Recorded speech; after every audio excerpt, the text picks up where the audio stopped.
is up? How we doing? Good, how are you? Sorry, I'm looking at my phone because there's a text that I have to share with you, and I'm going to equate it with you.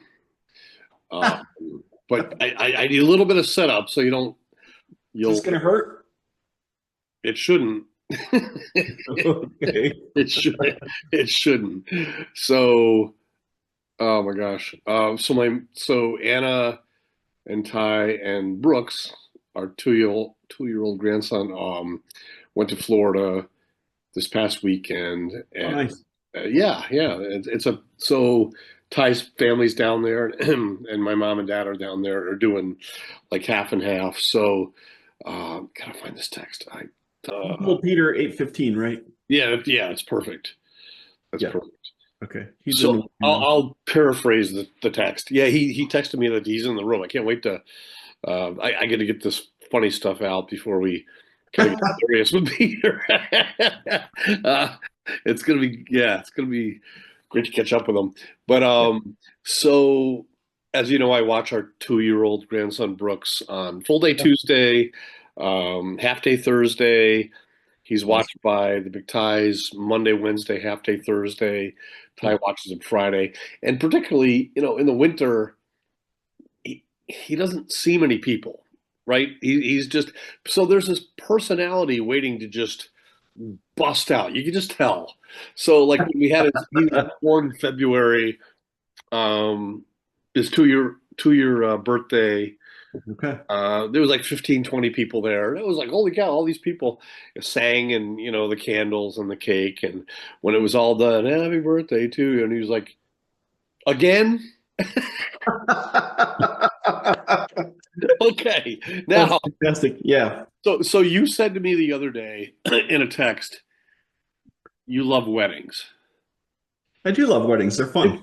yep, it was relevant. It wasn't like you Yeah. were just, hey, Don, I like meatballs and water slides or whatever. It was like in the context of a wedding Yeah. that we were talking about, which, and I guess I would ask you, and I think I already know the answer to this. Like, aside from seeing two people come together, in a godly way, what is it you like about weddings? Oh, yeah, it's easy. It's like a low stress time to spend time with family and friends. Yeah, Right. And it's a huge celebration. It's yeah, such a cool thing. A lot of times you're bringing two families together who have never met, like the extended families. yeah. It's always fun. There's some uncle that everyone tries to hide from. Right. Oh, wow, that was a good tee up for the next segment with Peter Young. Yeah. I don't even Well, think you meant well, I that. didn't even think about that, but yeah. But yeah, it's a fun celebration for me. We're about May 5th will be 35 years for Lori and I. So it's also just a reminder. I love weddings, but I really love being married. Yeah. Wow. All right. Well done. Yeah. So part of that, it's fair to say that you love the celebration. You said that the people, you invest in people, you enjoy people, and so let's shelve that for a second. Um, so Anna's text. So I drive them to the airport on Friday, um, and they're going to Siesta Key, but they get there at a time where they don't want to like spend 3 hours on a plane and another 4 hours driving. So they settle to get a hotel in Orlando and then go to Siesta Key the next morning. So they stay at a hotel, and it's Saturday morning. They're getting ready to go. So they go downstairs to the hotel lobby for breakfast, and Brooks, the way she describes it, I'll again paraphrase, walks in, gets off the elevator, walks in. All of a sudden, he sees all these people, which he's not accustomed to. He's like, Yeah. "Hey, everybody, good to see you." So he's a personality. Yeah, and now here's where it all comes together. He just assumed, like, yeah, uh, That's fantastic. if of my friends, I didn't know you when you were two. Okay, we met in college, as we've explained, but of all my friends, if I had to think of one that also would have done that as a 2-year-old. Anthony? No, it's you, man. Oh, if I Literally oh, I you. thought someone you knew. Uh No, of my friends, that's you were the one that would be like, yeah, that's hey, we're good to see you. yeah, now I would. I think honestly, right before you met me, I was pretty introverted. Hmm. We never really talked about that. I had an accident my senior year that broke me out of this introverted shell I was in. It's really interesting. We That's should talk about cool. that sometime. All Yeah. right, well, jot that down because yeah, we gotta Yeah. explore that. I don't know that I know that story at all. Oh yeah, I used to be pretty shy and to myself. All right, well, okay. That has changed. Yes, it has. You're excellent with people. That's So, funny. That's all funny. right, well, that's yeah. I had to share that because as soon as I heard that, I laughed. Oh, it's too good. All right. Um, We have got a lot. This is going to be fun tonight. I'm really looking forward to a little bit of a departure from it is. I normal. tell Peter we're But we uh, yeah, I want to show you something first. We got to do our normal stuff here. So yes, let's take a look here. And then I told you I'll show you my latest project on the lathe next time we're together. yes. All right. So just a recap of where we are, right? We do this all the time. We've located Don Miller, Beth Dodds, and Tim Sandoval. Tim Sandoval hopefully will be one of the folks we interview before we take a summer break, right? Yeah. So you described how the seasons go, usually 15 episodes, and we're Yeah, cruising toward that. Yes, yes, we are. Yeah. Okay. Hopefully we can get to sit to Tim because I would love to reconnect with him and he's been yes. I would too. okay. And just looking back, it just continues to grow. Jimmy Olsen, look at him go. Four episode appearances. Wow. Yeah. Um, yeah. I love the way we framed that. And Beth also was like had an SNL reference there about the jacket. We said it'll be a Yeah. life preserver. How awesome was that, by the way? And Oh, real quick, when we were done with Beth's amazing, like that's everything we would hoped it would be. And Don yes. Miller followed up with a text about how special it was, just wanting to pray for a group on a text. And I'm like, I don't know that I've ever seen that before, but it really resonated. That was nice. No, yeah, Don Miller, first of all, what a stud. Second of all, he was hilarious on that call. I couldn't stop laughing at him. Everything he said was hilarious. And then he's on fire spiritually. I love the guy. Yep, yep, yep. Amazing. And it was from the first time we talked with him, which was great and so much fun. It was like we got Don Miller 2.0 in a way Yeah. that, yeah. So anyway, Yeah. Okay. So let's move on. Because I want to do this in 5 minutes and then or 4 minutes and then we'll get Peter in here. yeah. So the guys I go backpacking with. I've Yeah. talked about that. And Ryan, you've seen in video form, at least he's been up at Camp of the Woods. Okay. Oh, yeah. So I have this, we're going to Alaska this year, all of us with our wives. Excellent. Yeah, so that's going to be an awesome trip. But we're going to do a backpacking trip in about a month, just an overnight or just a weekend trip. And I wanted to make t-shirts for the guys. Okay. And so I've been starting to mess around with AI. Like for instance, and by the way, I can spell AI. So this goes on all of our videos, right? Well, well, This is the point. And it's AI fixed, right? AI messed around with this, made it the cartoon thing, but also removed a big stump that was right in the middle of the that's picture. right. That's And right. I just like painted it, like instantly took it out. So anyway, I wanted to take the skills I've been trying to learn about these photo editing, and I want to make t-shirts Okay. for the hiking guys, right? Each one of them as their own, let's say, superhero. So, so first thing needed to do, Don, was create a logo for our group, and this is what I came up with. This is a backpacking group, old men, old souls. Okay, which is kind Okay. of funny. All right, and then for the next piece, I'm going to show you a preview of the one I did for me, which was inspired by Don Miller. Okay. So I'm going to put up two images here of Don Miller and you'll see how it inspired what I did in AI. All right. So you remember this from. Of course. Beth was like, "What's wrong with it? What is that?"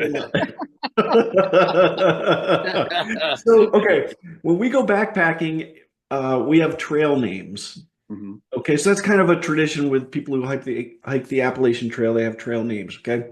And we all have our trail names. So the guy who leads us, he's our navigator. His trail name is Mad Navs. Okay. Okay. I'm always in the middle. So we call and Orser is close to Oreo, so they call me double stuff. Okay. All right. All And right. then my friend Ryan, he had two sons that hiked the Appalachian Trail. Their trail name was Sons of Thunder, Oh, and therefore he would be Thunder. right. All Yeah. right. So now, and that was the original three of us. We added my friend Dave to the group, but we already had a Dave. So, because Madnav's his real name is Dave. And so, because his name was Dave and we already had a Dave, we started calling him the other Dave, right? Like, here's my brother Daryl, my other brother Daryl, Right. right? Yeah. So we started calling him the other Dave, TOD. We shortened it to we just call him Todd now.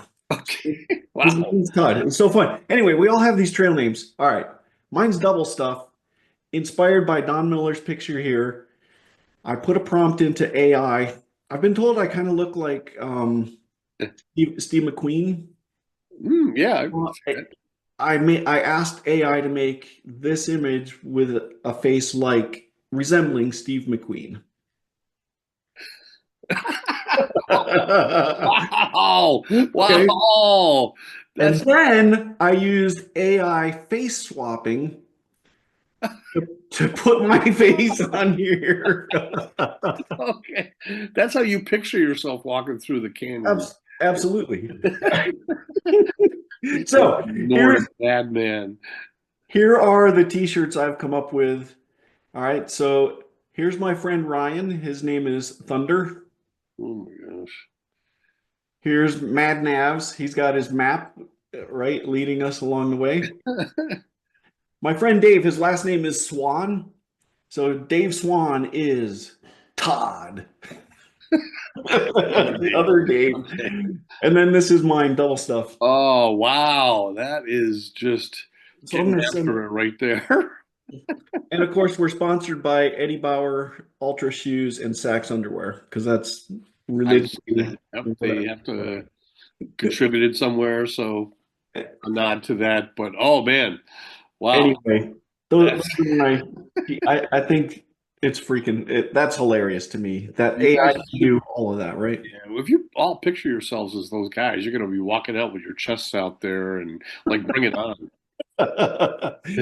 Oh, it's it's hilarious. That's great. Uh thanks for sharing. Yeah, you mentioned something about that in the text and like what? Well, Get it. yeah. Yep. Anyway, we should let Peter in. Yeah. I'll go over what I think is a proposed agenda with him when I let him in here.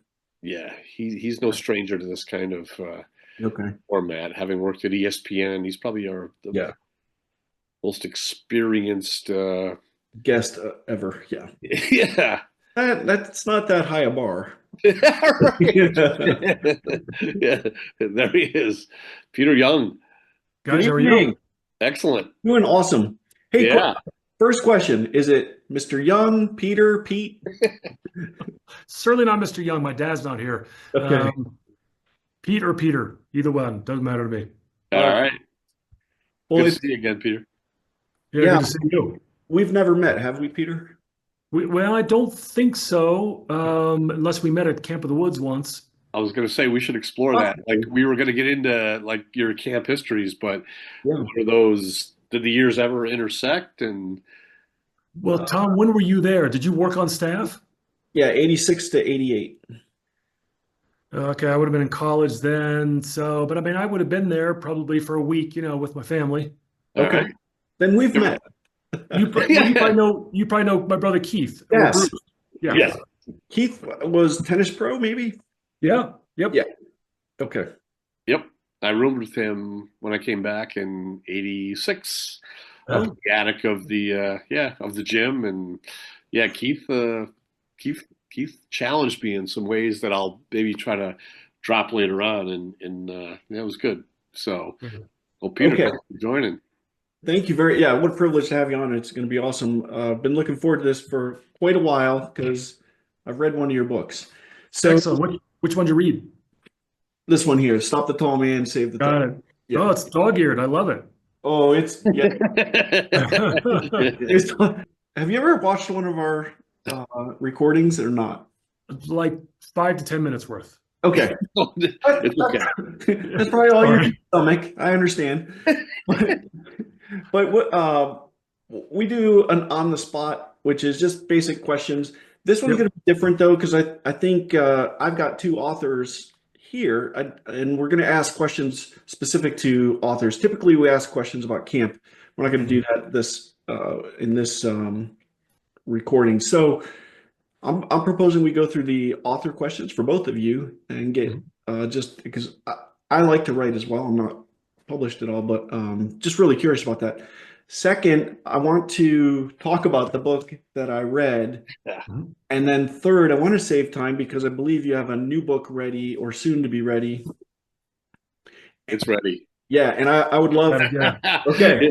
It's out there, and it's And yeah, I want to make real sure. deal. Right there. Don Purdy on the back. Oh, thank you. Yeah, That's good. that's right, Tom. I didn't mention that.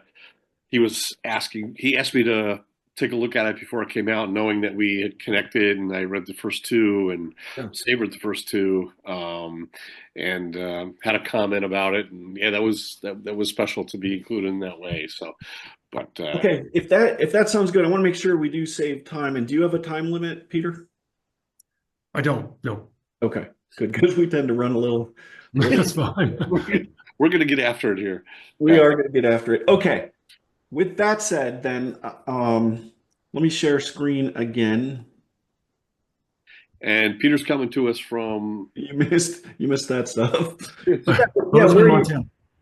Bozeman. Montana. Montana, yeah. So add that Okay. one to the list, Tom, of places that we're hosting people from. Yeah, that's maybe furthest away. Might be. I believe it could be. Yeah, further than Texas, probably. Jay Briggs was in the state of Washington. Oh, he was. You're right. That's further. Yeah, Okay. that's further. All right. Well, Peter, I lived for 10 years in Colorado, so that's beautiful out there. Yeah. We're in Colorado. South of Denver, Highlands Ranch. I lived in Boulder for about 5 years. Okay. So you're familiar with Highlands Ranch, I'm sure. Okay. So normally this is the segment we call On the Spot, but this is the author's edition because I have some questions just for the two of you. So I'm very interested to understand this. I participate in a writers club here at the community I'm in. Actually, I couldn't make it. They met today, and they give us a prompt every month, and we write to the prompt, and it's a lot of fun. I really enjoy writing. Also, when Don told me he was going to write his book, it forced me to actually write a lot of my thoughts from that time period, mostly around what if I hadn't worked there and met my wife, because that's been significant. So anyway, very interested in some of the questions here. What I'm going to do, I'm going to put the questions up just for a minute, but then I'm going to take them down and I'll re-ask the questions. But I want everybody to be able to see your faces a little better than just the questions on the screen. So take a minute, just look at the questions, and then I'll stop sharing and I have it on another monitor over here. Yeah. That's great. All right. So obvious first question, right? It is time consuming to write. If I'm doing 500 words or to 1,000 words for these prompts, it's hours, and then I could spend so much time re-editing, and I think a lot of writing a book is the tedious going back over something you've written many times. Where do you find the time to do this? I'm going to start my questions to Don, and then Peter can back clean up on these. So Uh, yeah, well, I mean, obviously, I'll defer here after a quick answer, but my first book, I had intentions of writing 20 years ago, and it got shelved. And when COVID hit, I found the material on a hard drive, and I thought, holy cow, this was actually really good stuff. this is And your first book, the thunder. Thunderstorm, yeah, and I thought, wait a minute. So there was a storm, and next year's the 15th year anniversary. I think I could, if I reinvest myself in that. But I didn't want to do it without a co-author. Now, Peter, and that's just as the cover suggests, and everything he's done. Like he's flown solo on these. He's gone into the frontier by himself. Yeah. My first one, I dipped my toe in the water and had a co-author, and he helped me out a lot, just the back and forth. But I can't imagine how difficult it would have been, at least to write your first book without a co-author. And Peter and I have talked great on it. Yeah. Are you doing this full time, Peter, or is this? No, this is still part-time. I mean, I would love to one day get to the point where, I could write full-time and get paid for it. And I Yeah, would say the direct answer to your question, you don't find time to write, you make time to Yeah. write. I like that answer. That's probably true about most things. You find time, you make time for what's important. Right. Okay. And then when do you write? What time of day, Peter? Like how's it work for you? If you're working full time, I'm assuming evenings? No, actually, for me, what works best when I'm mentally the sharpest is I write in the morning. So when Oh, I'm really, dialed in, I'll get up like at 5:30, shower, coffee, then I try and then read my Bible, and then I try and get like a half an hour, 45 minutes of writing. Doesn't happen every okay. morning. And then at night I'll read. So write in the morning, read at night. Okay, we're gonna touch on that in a minute with a different question. Don, what about you? Um, well, Peter's way more disciplined than I was. I found a lot of frustration in having these ideas hit me like in the shower or at 3 a.m. in bed. Like, what do I do with that now? I'm not going to remember that in the morning. So I would actually have my phone near me and use a voice memo app and be like, Amy, what are you doing? I'm like, oh, I just have an idea here that I don't want to forget. And there were times I woke up super early. What are you doing up so early? And why are the cats running around the house? Because I woke them up. And but yeah, I'm not surprised that Peter had a better system than I did. So Yeah, that's very disciplined. How do you get rid of distractions to really focus like that? I get up before my kids. That's the only time I can do yeah, right. There, there it is. Yeah, one of the most difficult things I ever had to write was my master's paper, and I waited till the kids were in bed, and then it was, 9 p.m. till 1 in the morning for like 2 months straight just to Wow. bang it out.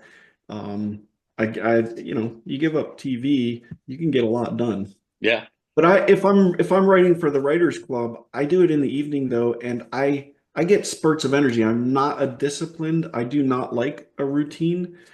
I can feel or force a burst of energy in, to do something. And so I usually, oh, hey, I feel like writing something, then I'll go do it. I think we're just wired differently. Well, and to answer your other question, when you said, do you do this full time, or as in, do Yeah. you do this as a living? And one of the best pieces of advice I got was, listen, if you want to do this as a living, you got to treat it like a job. So you Yeah. can't just write when the moment strikes. You have to sit down every day. Now, I don't do this, but I mean, the goal is every day be disciplined and write. Because, like, I saw a little quote from Jerry Seinfeld, and I totally agree with him. He said, there is no such thing as writer's block. There's lazy, but you just sit down and you just start writing, and you'll get there. It may not be great, but you keep working at it, get something on paper, and you keep moving. Well, and to quote Throw Mama from the Train, Billy Crystal says, writer's right. Yep, that's right. Yeah. Yeah. I Okay. think you also have to be, motivated to see through the whole process to the end where and Peter had a story to share, and I can, after reading the Blue Team, I could see where he was would should have been excited to ultimately have the world see what that experience was like, but he had to put so much extra effort into it because as the series is called the Thomas Connor series, and we're actually talking to Peter Young for reasons that make sense, and we'll elaborate on this in a bit. He changed the name of like himself and two of the three, and but wanted to was excited to. I don't want to put words in your mouth, Peter, but like anticipate the time where people that you knew and you didn't know would have this book in their hands and read it and be like, "Wow, I'm thankful that this person shared, this story and the lessons and the morals that were behind the story." Yeah, for me, reading is, and for a lot of people, it's kind of an escape rather than watching a lot of TV or on your phone. It's an escape. We like to read a novel and get taken somewhere. But I also, when I'm reading, I want it to be a little bit more than that. I want there to be some kind of a message, a moral, a principle that I'm learning. So with all of my books, that's really like the story within the story, right? Right. Like you want there to be something that the person is going to take away from it rather than you just distracted them for a couple hours. There's a reason why I wrote it and you want them to get it. Yeah. I love that. Well, so that's a good segue to our next question, which is, how do you know what to write? How did you choose your topics? I mean, I understand why you wrote this one. That makes a little more sense.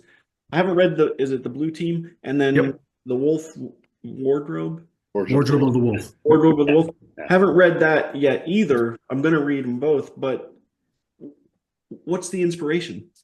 Sure. So the first one, the Blue Team, I actually started that my last year in college, and it was going to be the life of the anonymous Division One basketball player, the guy getting dunked on. That was me. And well, no one's really going to care about this. And so I would work on it off and on for years. Yeah. And then getting back to what we just talked about, when I finally knew what I wanted to say, when I finally realized the message, The that's message. when I knew I had the book, and then boom, I got it done. Okay. Yeah. Yeah.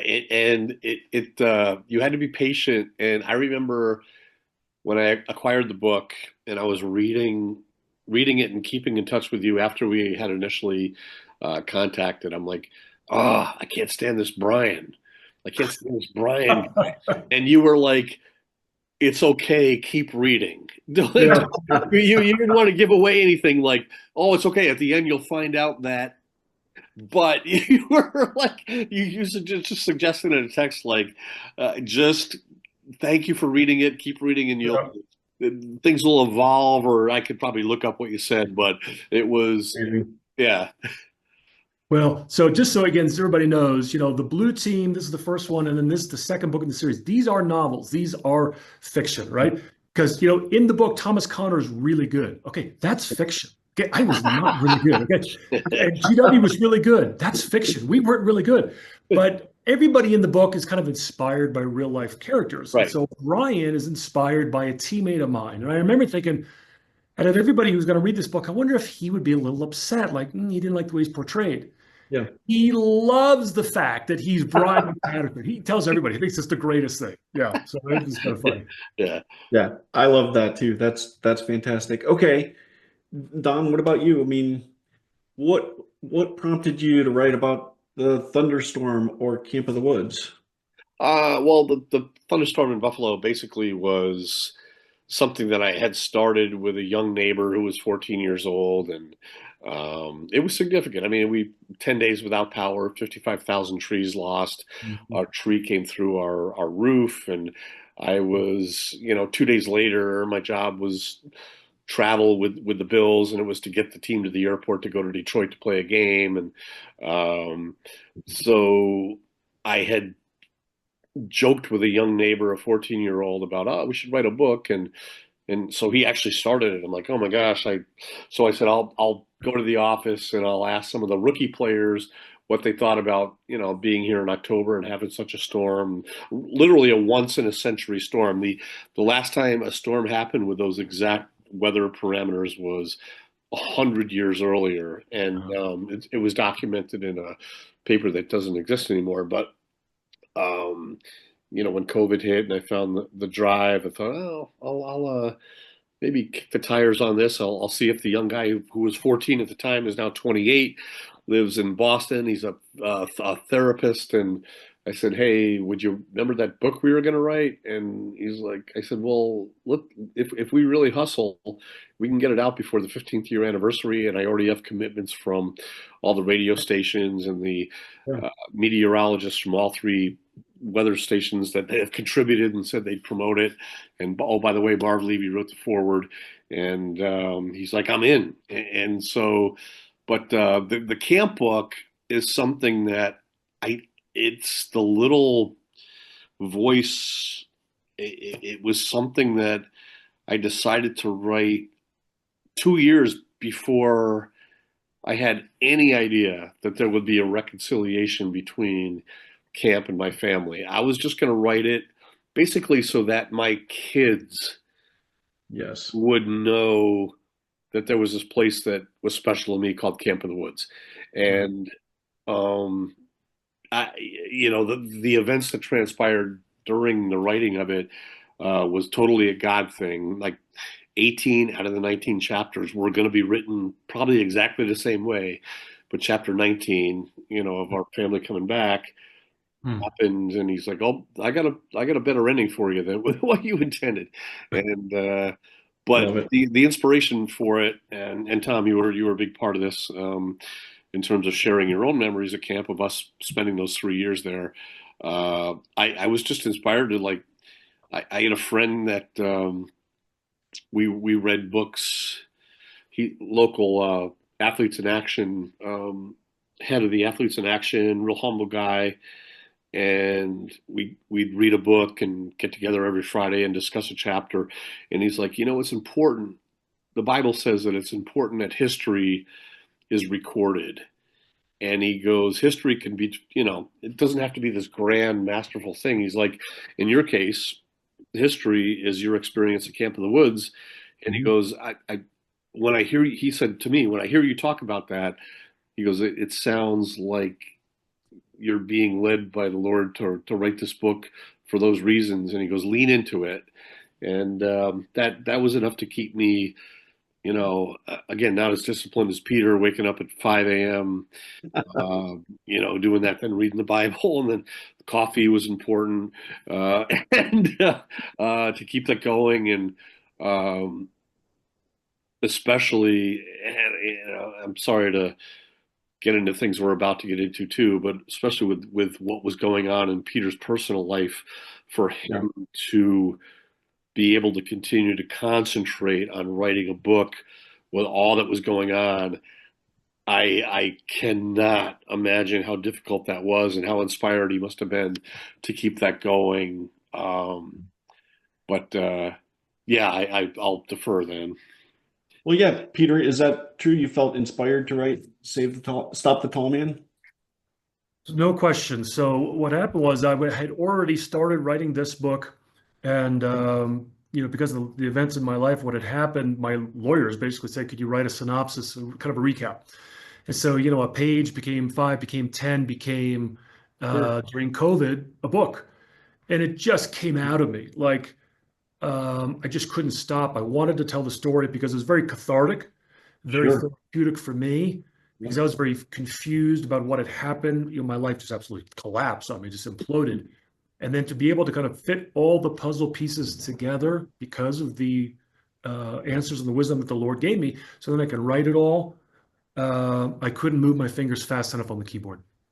So it was part of your healing as well, then.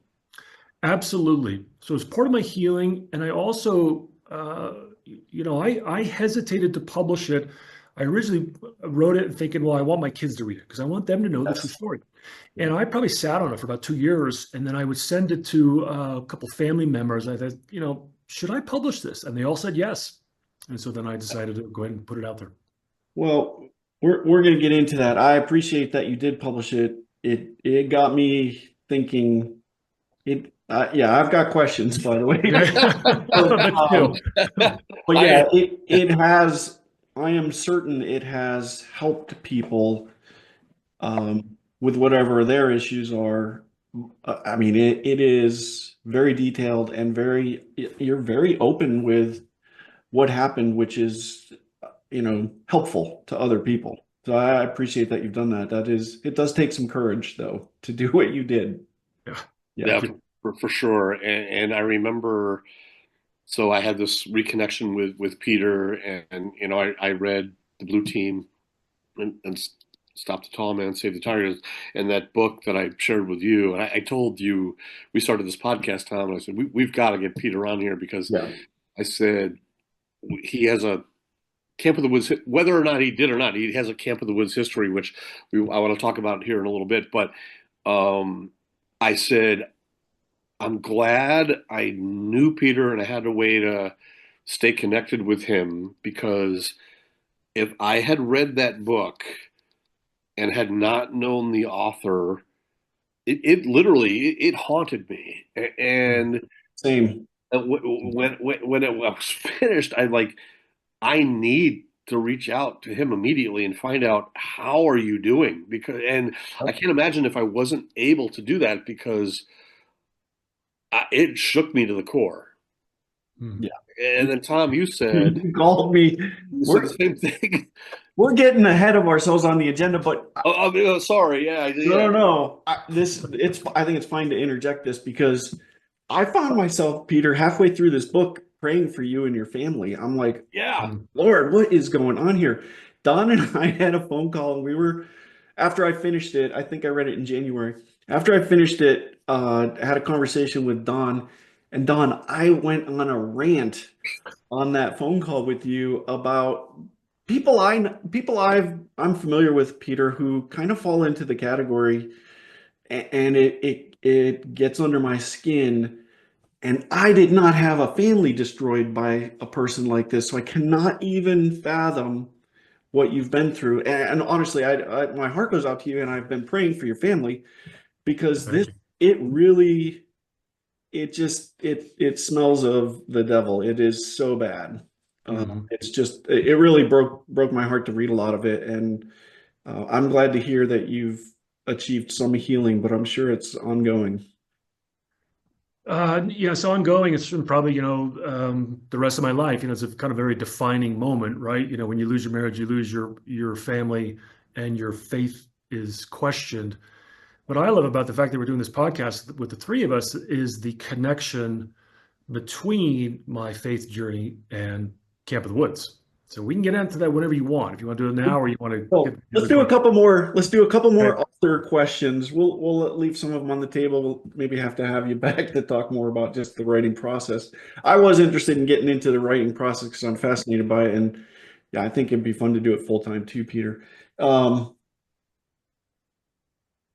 okay, what advice would you give yourself if were doing it again, or a young author starting? Don, I'm going to ask you first. Like, what didn't you expect that happened in the I think for me, I really never during my life thought of myself as an aspiring writer, but it sort of fell on me. Like my career with the Bills was, administration and football, and I wrote emails, I wrote memos, but it wasn't until COVID happened, and I found the file to write the other one. Uh, but on the second book, I decided without a co-author, I had some people volunteer to edit it, and I'm like, I don't know, I don't need editing. I really didn't need editing the first book. Well, it's because I had a co-author that was pretty darn good at editing. So, but the second book, the camp book, I'm like, okay, I'll send it to you. And I appreciate your editing. And I connected with a guy named Jeff Johnson, who we'll talk to later, Tom. Mhm. And he had written some books before. And the best advice he had for me was, when you write a book, swallow your pride. And if you send it to someone that author it, expect to have it come back like bloody red ink. And I did. I'm like, oh man, I thought that was good. I'm like, oh, ow, wait a minute, really? And Yeah. then like, but it was a healthy exercise. Um, and when I look back at the book, I'm proud of it, and I cringe to think of what it would have been had I left it the way it was without Sure. editing, because he taught me. It was like a boot camp. And like simple things about, if you're in a chapter and it goes from light into heavy, you can't go back to Yeah. light again, Yeah. or it's a bad look. And until the next chapter, it's kind of a restart. But Yeah. uh, he killed me on a lot of this stuff. And then, but when he loved something, like I appreciated, oh, this is great, this is great. Like I knew he meant this is great, Yeah. And so there's pride there. But So, yeah, so you're saying, engage an editor because it's good to get that perspective. Put aside your pride because they're going to edit, they're going to make yeah, suggestions, and so be open to that, right? yeah. Um, I think that's pretty important. But the willing, what is Scripture says, the counsel of many is where wisdom is found. So I think that's wise to get it in front of multiple people, different perspectives. You got good feedback, you incorporated it, it's a better Yeah. product. Yeah. I had three editors, and they all came at it from different perspectives, and they all did it as a friend. The publisher did it too, but um, that was a frustrating experience. Uh, they didn't get camp at all. They were a Chinese company from New York City, and that's just it. They didn't understand going camp with the way, and they just that's okay. They They don't know what to they label did it. a good job of you know, the formatting of the book, which was important, and I appreciate. Yeah, Peter, what advice do you have for other authors? Well, I can empathize with Donnie because, again, like I write my own books, but I have a gal that helps me edit. I have somebody that proofread it, and then I usually send it to two or three people to get a different point of view. Yeah. And I remember when I worked on my first book, like in the 90s, again, it was horrible. And I needed someone to tell me it was horrible. It was, don't quit your day job because it was horrible. And so with my first book, I probably wrote it 5 different times before Yeah. finally, the finished product was like literally the fifth or sixth time I'd wrote the book from practically start to finish. But in terms of like specifics, what would I tell myself for a young writer? Number one, write what you know. Don't try and write something you don't know. Right. Number two, great writers or great readers. So you got to read a lot. And Yep. then writers write. They don't think they're going to write. They don't wish they're going to write. They don't hope to write. They write. Yeah. And so, Donnie, you know this when you get in front of your laptop or your computer and there's that blank piece of paper in front of you, right? It's intimidating. And you got to just start getting stuff down and don't be afraid because you can go back and edit. It's so easy. Just get it down. There's hardly a single sentence in all three of my books that I wrote it and it stayed that way. I don't think I've a single sentence that did not get revised.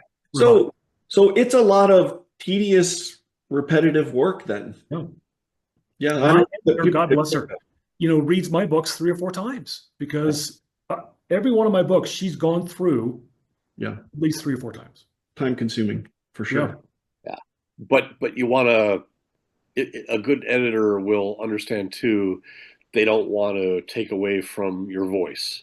Like right, they know, hey, this is how you want to convey the point, and they don't want to try to have your words sound like they're coming from someone else other right. than from your own experience. And yeah, that in the blue team, Peter. Like I think one of the things I appreciated most were um, early in the morning, when you were going to the practice facility, but then you'd have the thought of, wait a minute, maybe I should wake up earlier and stop off at the homeless shelter. Kind of afraid to confront that one individual that you had the confrontation with.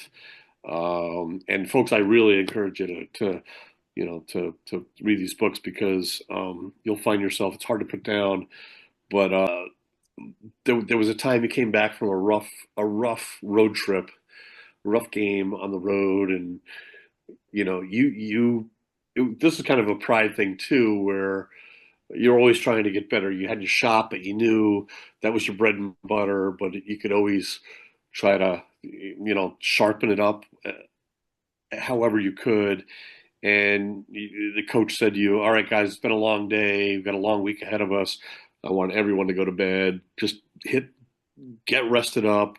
And you kind of thinking in this noble way, well, yeah, I'm going to stop off at the gym and shoot some more. And you did it, and you got called out for it a few days later, and you were like taken back, like, wait a minute, I was just trying to make myself better, and your coach was like, wait a minute, I'm the coach. I told you the way you need to make yourself better, all of you, was on that particular night to get some rest, and you didn't do it, and he held it against you, and then you had to kind of earn your his trust back. And there was so many examples of all that. And then in the Wardrobe of the Wolf, when you're the coach, you took those examples and you use them to be the best coach you can be. It's all really it comes together so well. Thank you. Yeah. Okay. What are you reading? Me or Donnie? Don, What am I reading? you can go first, Don. Yeah. It's a Max Lucado book that we just started. I don't know the title, but it's again with my friend that I'm only into chapter two. Should know the title, but I And, but I don't. He's on vacation, so yeah. and that's representative of what you typically read, or It was his choice to okay. read this book that we would talk about together and discuss. Yeah. Okay. Peter, what are you reading now? But right now, I'm reading a book called Boston Ball. It's a first-time author, Clayton Truder, I think his name is. I'm about a third of the way through, and I really liked it because I didn't know anything about the guy. Yeah. But it basically goes back to Boston in like the late 70s, early 80s. And before Gary Williams became famous in Maryland, before Jim Calhoun became famous at UConn, and before Rick Pitino became famous at Louisville, Kentucky, all three of them coached in Boston. So Pitino at BU, Calhoun at Northeastern, and Gary Williams at Boston College. So Okay. again, I graduated high school in 86. I played in DC in the late 80s. And what again was fascinating was I had two college coaches. And before they got to GW, they both coached at Boston University. So Okay. Mike Jarvis and John Kuster. So they're in the book. So anyway, it's actually a well done book. I'm enjoying it quite a bit. So it's documentary style, or It's nonfiction. It's very historical. Like if yeah. you've ever read John Feinstein, who just passed away, Feinstein wrote a number of books on college basketball, and I've read probably about 6 or 7 of his. And he was very good because Yeah. it's one thing to tell history and be accurate. But if you can tell it in a way that it's a story to really keep your reader's attention, Feinstein was very good at that. This book I'm reading, Boston Ball, it's a little dense, it's a little thick, but it's good stuff. Okay. Yeah. How do you feel about people who listen to books rather than read them? I'm guilty. I mean, I do a lot of it when I'm driving, but I'll go back and rewind it because you kind of get distracted, you're not listening, and boy, where am I in this book? And then I'll rewind it. Okay. I, You're living a state too where I can imagine, like, it's vast. It's still a Yeah. frontier where you drive sometimes, and you pointed this out in Stop the Tall Man, Save the Tiger. Yeah, there were trips that you had to make that were doctors or whatever, yeah. hours long. So I have to say too, basketball wise, I did not hold this against you. You referenced him often, your Larry Bird fanship, and man, I had to shelve that because I hated Larry Bird. I was a huge Sixers fan, and Dr. J, Andrew Tony Cheekson, and they broke my heart in 81, 82, and I just Danny Ainge, McHale, but I'm like, that's okay. And now it comes up on my Facebook feed about Larry Bird all the time. I don't know what I hit that makes me keep the algorithm that makes me keep getting it, but I love Larry Bird. I just the trash talking, but how great he was, and how like offended he would be if the game started and he realized that. Wait, you're putting who on me? You think they can guard me? And he was incredible. So now I can appreciate him after all these years. Good, good. That's Yeah. so funny. I tend to listen to books more than read. I did read yours on book form, but I found it did first 10 books maybe I would do that, go back and forth. I've listened to, I'm going to say 300 to 400 now. And you get really good at staying with it and focusing on it. I have a lathe, and when I'm out on the lathe, I'm always listening to a book. So hopefully I don't like hurt myself. Okay. But I think that's good enough I appreciate listening to your perspectives. I think you're probably slightly different methodologies on how you write. So it's a good rounded discussion around on the process. But I would say too, Tom, like one big difference here is, my audiences were very targeted. I mean, it's a major metropolitan area, 1 million people or so. A lot of people move from here to, retired to Florida or California or Texas or whatever, tried to reach those. And the camp book was even more targeted to the point where the publisher I went with, they got really mad at me because I didn't consider any marketing whatsoever. I said, I'm not going to put a dime into yeah, marketing this book because I know who the people are. I know that realistically, no one who's never been to camp is going to be interested in this book at all. But the people who have been and their families over the last 125 years will be, I think, and that's exactly the way it turned out. And through Facebook and word of mouth and other ways. But Peter's book is all of them really. They have their niches, in basketball, but particularly Tom, the one you read, "Stop the Tall Man, Save the Tiger," like. yeah. This one has broad appeal. I Oh, mean, yeah, very broad appeal, and I'd love to yeah, think the way you said it earlier about how it could help people that find themselves exactly. with manipulative. It couldn't be more healing to know that someone else went through it and came out on the other side like this. Peter, when you're describing the book to someone, give me the elevator. What is this book? Yeah, great question.